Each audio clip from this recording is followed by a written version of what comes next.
बिस्मिल्लाहिर्रहमानिर्रहीम। अस्सलाम वालेकुम। Welcome to my channel Fatima voice centre. रात 1:30 बजे फ़ोन आता है। बेटा फ़ोन उठाता है तो माँ कहती है, यौम पैदाइश मुबारक लाला। बेटा नाराज़ होकर माँ से कहता है, अम्मी सुबह फ़ोन करती, इतनी रात को नींद क्यों ख़राब की। ये कहकर इसने फ़ोन बंद कर दिया। थोड़ी देर बाद बाप का फ़ोन आता है। बेटा बाप से कहता है, सुबह फ़ोन करना।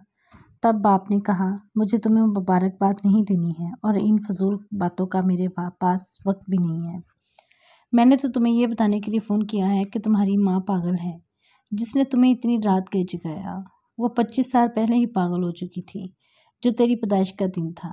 डॉक्टर ने ऑपरेशन करने को कहा तो इसने इनकार कर दिया, क्योंकि डॉक्टर का कहना था हालात काफ़ी पेचीदा हो चुके हैं।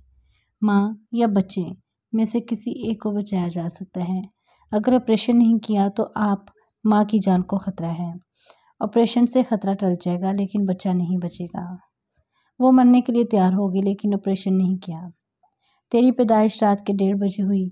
शाम 6 बजे से रात 1:30 बजे तक वो दर्द शिकम से परेशान थी, लेकिन तेरी पैदाइश के साथ ही वो तमाम दर्द भूल गई।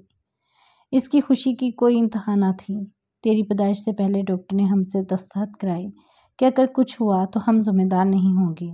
आपकी बीवी ऑपरेशन के लिए तैयार नहीं है और इसने साल में एक दिन तुझको फ़ोन किया तो तेरी नींदें उड़ गईं। वो मुझे 25 साल से रोज़ाना रात को 1:30 बजे जगाती है और कहती है, देखो हमारा लाला इसी वक्त पैदा हुआ था। मैंने तुम्हें सिर्फ ये कहने के लिए फ़ोन किया था।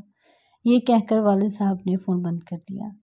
बेटा ये सुनकर शर्मिंदा हो जाता। वो फ़ौरन दौड़कर माँ के घर पहुंचकर माँ के कदमों में गिर जाता है और रो रो कर अपने किए सलूक की माफ़ी मांगने लगता है। वालिदैन को आपके पैसे नहीं बल्कि आपकी मोहब्बत और वक्त की ज़रूरत होती है। इन्हें प्यार दो। माँ की मोहब्बत अनमोल है। वीडियो पसंद आए तो लाइक करें और चैनल को सब्सक्राइब करें। जज़ाक